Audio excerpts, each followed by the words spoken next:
사랑하는 성도 여러분, 인생에 대한 이야기를 여러 가지로 말하는데 인생을 살아가면서 인사만 잘해도 절반은 성공한다, 그런 말이 있어요. 그러니까 직장 생활한 사람들, 사회생활할 때 관계 속에서 인사만 잘해도 절반은 성공한다. 인사가 뭡니까? 상대방에 대한 예의를 표하는 것이고 존경을 표하는, 그게 인사 아니겠습니까? 고개 끄뻑 숙이는 것 같지만은 그 속에 내 마음이 이렇게 전달되는 그런 의미가 있죠. 딸 하나 있는 거 아시죠? 혜리가 아주 어렸을 때부터 비교적 인사를 잘 하고 있습니다. 조그마할 때, 짜박짜박 걸어다닐 때 얼마나 서너 살 예쁩니까? 그런데 아파트 어른들에게 인사를 해요. 엘리베이터 타고 인사를 해요. 그러면은 어른들이 귀엽다고 머리를 쓰다듬어 주면서 이제 돈을 주는 거예요. 한두 번이 아니야. 여러 번 그런 일이 있어. 하루는 얘를 데리고 이제 종로에, 제가 서울에 샀을 때 종로에 이렇게 가는데 지하철을 타고 가죠. 지하철을 타고 가는데 이제 한 5살, 6살 먹었을 때예요. 이제 유치원 다닐 때인데 지하철 탔어요. 탔는데 혜리가 그 외국인하고 웃으면서 뭐라고 이렇게 하고 있는 거예요. 외국인하고 이 영어로 유치원에 배운 이 짧은 영어로 대화를 하는 거예요. 이 외국인이 저를 보더니 아빠인 줄 알고 엄지척한 거예요. 딸이 어린데 외국인하고 이렇게 이야기한다. 엄지척 딱 하는 거예요. 굉장히 기분이 좋더라고요. 사랑하는 성도 여러분, 우리는 신앙생활한 신자들입니다. 신자들은 신앙생활을 잘 해야 되죠. 너무 당연하니까 대답을 안 하십니까? 그런데 신앙생활이 뭔가 하면은 관계 맺기야. 그러니까 위로는 하나님과의 관계를 맺고, 그 다음에 이제 성도들과 이웃들과의 관계 맺기가, 이게 신앙생활이야. 근데 신앙생활 잘해야 되죠. 잘하려면은 이 관계를 잘 맺어야 돼. 관계를 잘 맺으려면 오늘 설교 제목이 뭐예요? 반응을 잘해야 돼. 옆 사람과 반응을 잘합시다. 반응을 잘합시다. 하나님께도 반응을 잘하셔야 되고, 또 주변에 있는 성도들과 이웃들에게도 반응을 잘하셔야 되는데, 믿음의 반응을 하셔야 되고, 은혜의 반응을 하셔야 되고, 긍정적인 반응을 하셔야 되고, 할렐루야. 반응을 잘해야 돼. 반응을. 오늘 본문의 말씀은 주인공이 백부장이라는 사람입니다. 백부장. 그러니까 백부장은 100명의 군인을 거느리고 있는 장교야. 그러니까 로마의 백부장이죠. 그런데 이 로마의 백부장 장교가 자기 하인이 중풍병에 쓰러져 누워지는 게 너무너무 안타까워서 예수님께 와가지고, 예수님 내 하인을 고쳐달라고 그러지 않습니까? 그래서 예수님께서 그래 가서 고쳐주겠다 하니까 이 백부장이 하는 말이, 아이고 우리 집에 오실 거 없습니다. 말씀만 하시옵소서. 그럼 내 하인이 낫겠습니다. 그렇게 이야기해요. 그러면서 부연해서 하는 말씀이, 내 위에 상관도 있고 내 밑에 부하도 있는데 오라가면 오고 가라가면 가고, 그런데 감히 예수님을 오라 가라 그렇게 하겠습니까? 이렇게 이야기하는 거예요. 이 말씀을 듣는 예수님이 놀랍니다. 깜짝 놀라면서 하시는 말씀이, 내가 이스라엘을 다녀봤지만 이스라엘 사람들은 하나님을 믿는 사람들인데 이만한 믿음을 만나보지 못했다고 극찬을 합니다. 그러면서 내 믿음대로 될지어다. 그 즉시 집에 있는 하인이 나은 줄로 믿습니다. 자, 그렇다면 이 백부장이 어떤 믿음의 반응을 했기 때문에 예수님의 최고의 칭찬을 받고, 그리고 또 자기 하인 중풍병이 그 즉시 나았는가? 구체적으로 말씀을 드리면서 우리도 은혜 받고 우리도 그렇게 되기를 원합니다. 문제는 내가 믿음의 반응을 잘하여서 내 인생에도 다양한 역사가 일어나야 되지 않겠는가 하는 말씀입니다. 몇 가지로 정리해서 말씀을 드리면, 첫 번째는 이 백부장의 믿음이 하인에게 나타났어요. 하인에게 자기 믿음을 반응한데 뭘로 반응했다고요? 긍휼 베푸시는 걸로, 불쌍히 여기는 걸로 반응을 하고요. 여러분, 로마의 백부장은 굉장한 권세를 가지고 있어요. 우리 어른들 옛날에 이제 일제시대에 살았죠. 나이 많으신 분들은. 그리고 일제시대 지나면서도 6.25 전후로 하면서 이런 일이 있었어요. 애들이 부모가 뚱끝이라 해도 안 그쳐. 그러면은 누구 온다? 어른들만. 누구 온다? 순사 온다. 그러면 우리들만 해도 우리 어렸을 때만 뚝 그쳐버려요. 그만큼 일본 순사, 요새 순경들이죠. 그 사람들이 그냥 우리 조선 사람들이 우리나라 사람 모질게 했어요. 그러니 일본의 그 권세를 입고 와가지고 이 순사들이 얼마나 대단한지 몰라요. 그냥 순사가 군수도 잡아가 버려. 뭐 하면은 누가 고발했다 그러면은 핑계대고 가서 그냥 잡아와 버려요. 우리나라 사람들 어떤 위치에 있든 그거 상관없어. 그냥 순사가 헌병이 가서 조사해 버리면은 꼼짝 못하고 서대문 형무소 가는 거야. 그런 권세가 이 일제 때 이 순사들에게 막 주어졌어요. 그런 것처럼 로마의 군인들, 더군다나 로마의 장교, 이런 사람은 식민지에 가가지고 무소불위의 권위를 행하는 거야. 그냥 말이 법이고 얼마나 그 권세가 당당한지 몰라요. 그런 사람에게 하인, 종, 재산 목록 중에 하나야. 짐승이나 이 가지고 있는 재산 목록 중에 하나일 뿐이에요. 그런데 오늘 이 백부장은 그 하인이 병들어서 중풍에 떨어져서 누워있는데 가가지고 예수님께 거기 6절 말씀 보면, 주여 내 하인이 중풍에 떨어져 죽게 되었는데 몹시 괴로워하는데 좀 와서 고쳐주라. 여러분, 사람이 여러 병을 앓잖아요. 근데 제가 설교 준비하면서 가만히 생각해보고, 제가 이제 우리 구례를 왔다 갔다 하면서 또 특별히 이 둔치 공원으로 왔다 갔다 하면서 제가 늘 생각하는 거 있는데, 병 중에 가장 나쁜 병이 뭐냐면 중풍에 떨어지는 거라. 암병보다 더 나쁩니다. 중풍에 떨어져 가지고 이렇게 손 이렇게 하고 다니면서 이렇게 운동하고 다니시는 분, 저 보면 여기 많이 있어요. 그런 분들 보면서 제가 뭐라고 기도하냐? 하나님, 병 안 들어도 되겠지만 저렇게 중풍에는 떨어지지 않게 해달라고 그렇게 기도하면서 저분도 빨리 건강 회복하고 정상화되고 그렇게 기도하고 어떻게 만난 사람다. 그런데 중풍이 그렇게만 되면 그래도 양호하지. 그런데 어쩌십니까? 이 중풍이 떨어져 가지고 오늘 이 하인처럼 집에 누워 있어. 그러면은 이건 그 사람뿐만 아니라 온 가족이 고통을 당하고 이루 말할 수 있어요. 지난 주 중에 목사님 아버님이 돌아가셨어요.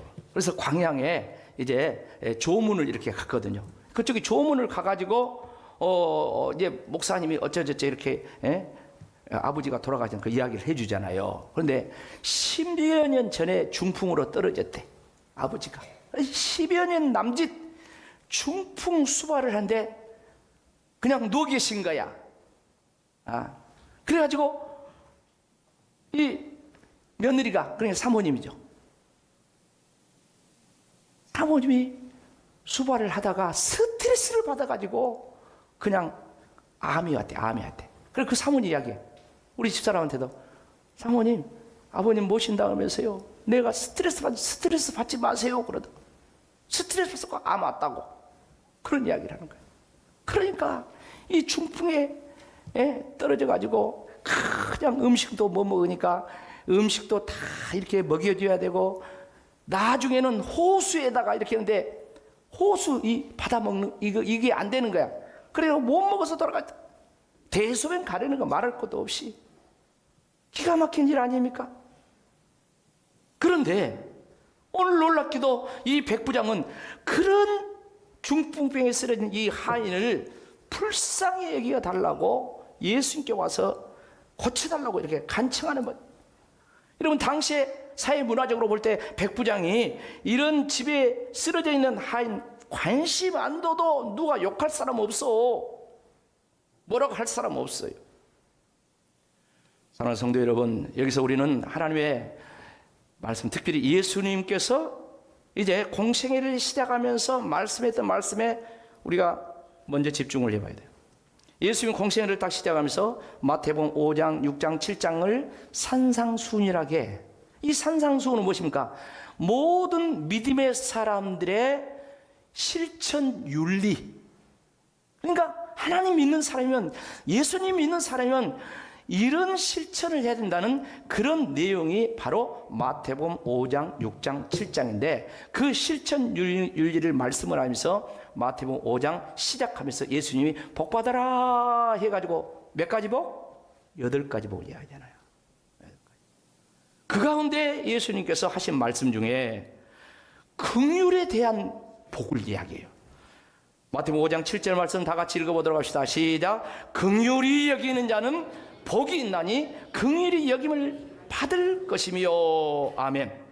그러니까 인간 관계 속에서 다른 사람을 불쌍히 여기는 사람, 그 사람에게 하나님이 복을 줘가지고 그 사람을 하나님이 불쌍히 여겨준단 말이야. 긍휼히 여겨준단 말이야. 긍휼을 베푸는 자에게 하나님께서 긍휼을 베풀어준다는 그런 말씀입니다. 잠언 19장 17절에는 이런 말씀이 있어요. 같이 읽어볼까요? 시작. 가난한 자를 불쌍히 여기는 것은 여호와께 구워드리는 것이니 그의 선행을 그에게 갚아줘. 가난한 자를 불쌍히 여기는 것은 입으로만 불쌍해 그거는 불쌍히 여기는 게 아니죠. 가난한 사람을 뭔가 이렇게 줄 때, 구워줄 때, 그 가난한 사람을 도와준 것을 누구에게 구워준 것이라고요? 하나님께 구워준 것이라. 그래서 하나님이 그 선행을 갚아주신대요. 할렐루야. 할렐루야. 하나님이 갚아주신대. 하나님이. 예?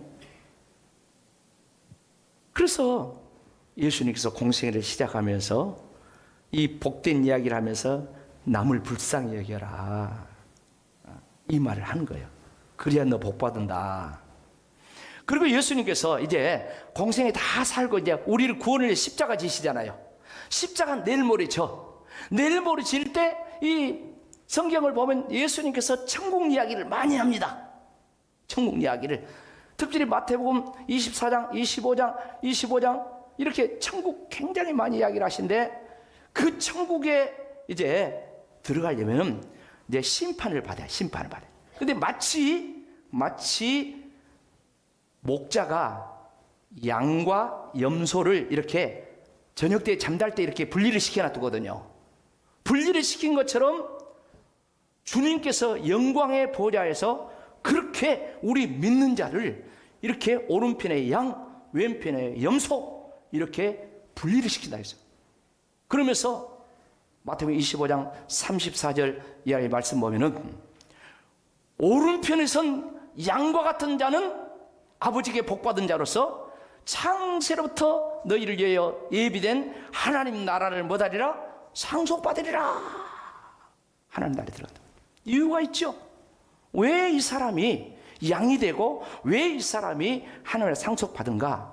그 다음 35절 6절 말씀은 이유를 이야기해요. 내가 줄일 때 먹을 것 주고, 그러니까 예수님이 줄일 때 먹을 것 주고, 예수님 목마를 때 물 주시고, 나그네 되었을 때 영접해 줬고, 옷이 없을 때 옷도 줬고, 병 들었을 때 신방 왔고, 병문안 와줬고, 옥에 갇혔을 때 영치금 갖주고 와가지고 예수님 돌봤다는. 그러니까 이 양과 같은 사람이 아이고 예수님 내가 언제 주님 배고플 때 먹을 거 드린 적이 없어요. 목마를 때 옷 저기 물 드린 적이 없어요. 옷 없을 때 옷 들린 적이 없다고 나 그런 일 없는데요 그래요.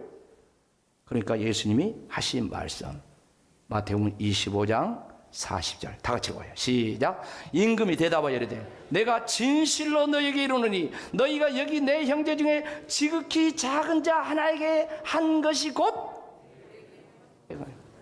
지극히 작은 자, 불쌍한 자, 가난한 자, 고아, 과부, 갱, 나그네 성경에 그런 말이 얼마나 많이 나와요. 그런 불쌍한 사람들에게 믿음으로 한 것이 누구에게 한 것이다? 예수님께 한 것이다. 그리고 예수님 이제 반대로 이야기죠. 염소 같은 사람에게 하는 말이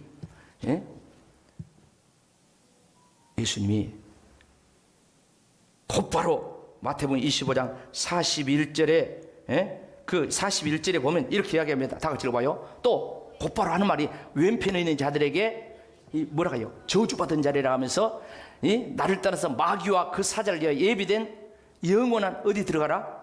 불에 들어가라. 불에.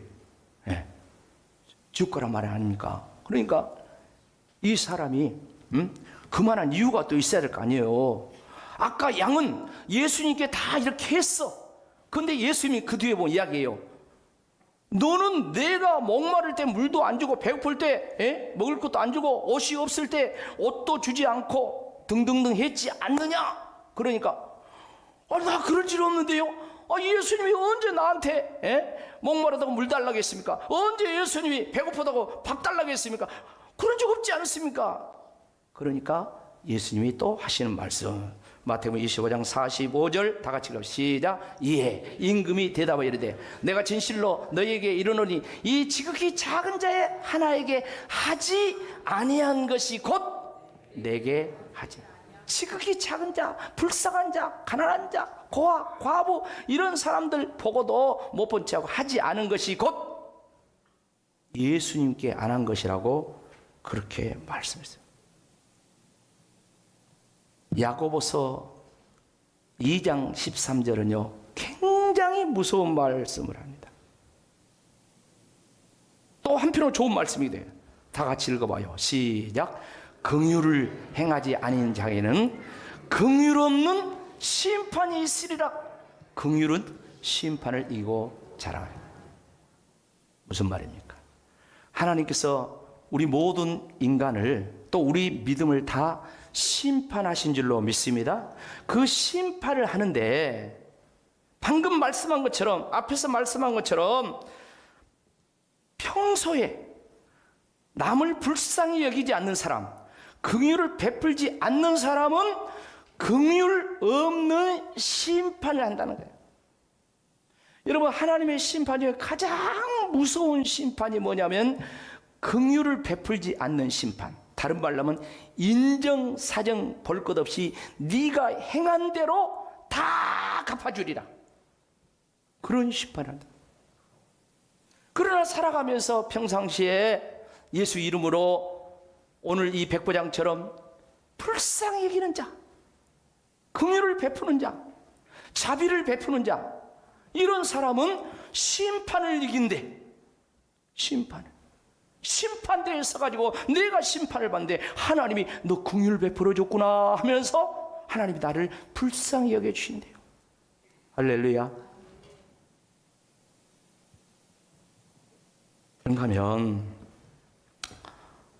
사람에게 대한 믿음이 이렇게 남을 불쌍히 여기는 나타나는가 하면 예수님께 대한 믿음도 나타나야 되잖아요. 두 번째, 예수님께 대한 이 백부장의 믿음의 반응은 영적 질서로 나타났어요. 영적 질서. 자, 백부장이 와가지고 내 하인 병들어 죽겠으니까 고쳐달라고 합니다. 그러니까 그래 네 집에 가서 고쳐주겠다고 하니까 백부장이 오실 것 없습니다. 말씀하시옵소서. 나는 감당을 못하겠습니다. 그랬어요. 그 이유에 대해서 이야기해요. 그게 오늘 9절 말씀이야. 다 같이 읽어봅시다. 시작. 나도 나무의 수하에 있는 사람이요 내 아래에도 군사가 있으니 이대로 가라 하면 가고 저대로 오라 하면 오나이다. 내 종도로 이것을 하라 하면 하나이다. 무슨 말씀입니까? 군대는 철저하게 계급 사회야.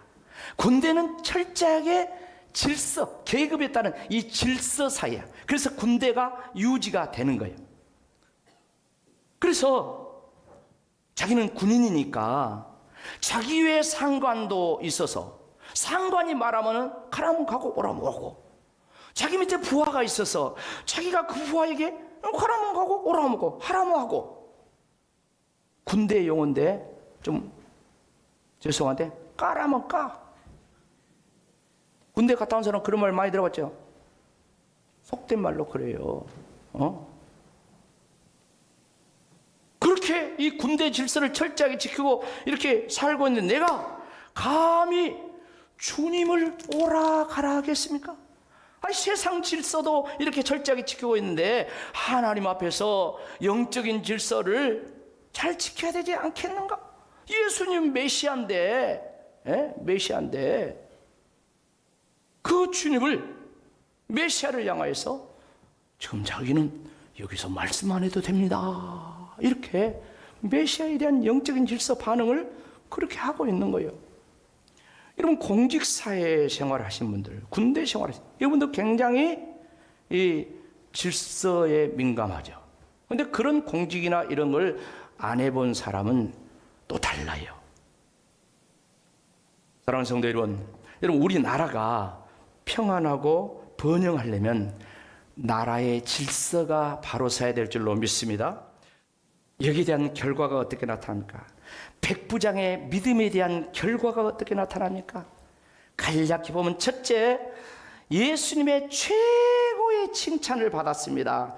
다시 10절 말씀 읽어봅시다. 시작. 예수께서 들으시고 놀랍게 여겨 다른 자들에게 이르시되 내가 진실로 너에게 이르노니 이스라엘 중 아무에게서도 이만한 믿음을 보지 못했다. 예수님께서 최고의 칭찬을.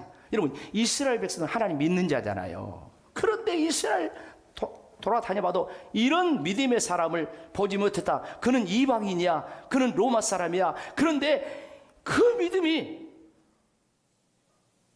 이스라엘 백성들 중에도 찾을 수 없는 그런 믿음의 모습이었다고 극찬을 하고 있어요.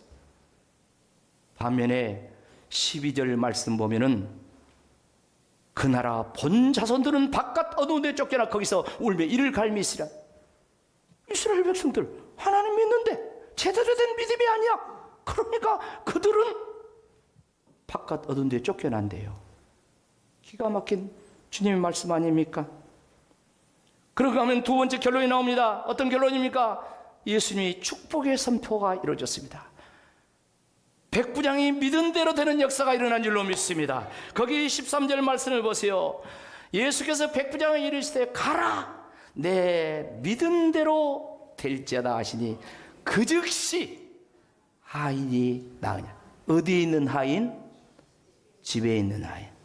지금 백부장은 주님만 나고 있는, 근데 내 믿은 대로 될지어다 하면서 그 즉시 하인이 나았어요.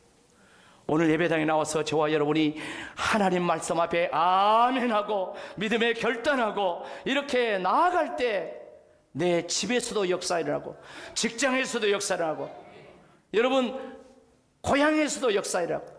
할렐루야. 시편에 보면 하나님 말씀이 달려가서 일을 한대.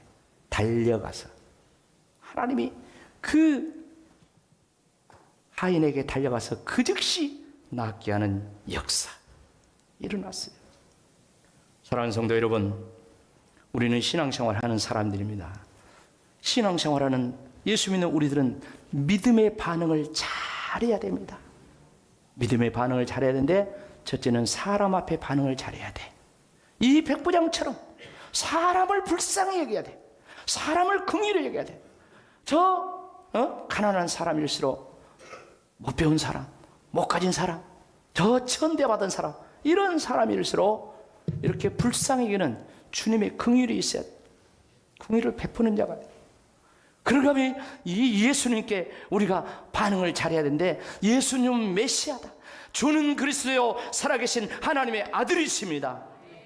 주님의 그 메시아성에 대해서, 그 영적 질서는 정확하게 이렇게 반응하는 백부장같이 명확하게 그런 영적 질서에 대한 메시아에 대한 믿음의 반응이 있어요. 그런가 하면은 우리는 늘 말씀을 받습니다. 지금도 말씀을 받습니다. 이 말씀 앞에 믿음의 반응하시기를 축복합니다. 말씀대로 되어지기를 축복합니다. 말씀대로 이루어지는 거요. 믿음대로 되는 거요.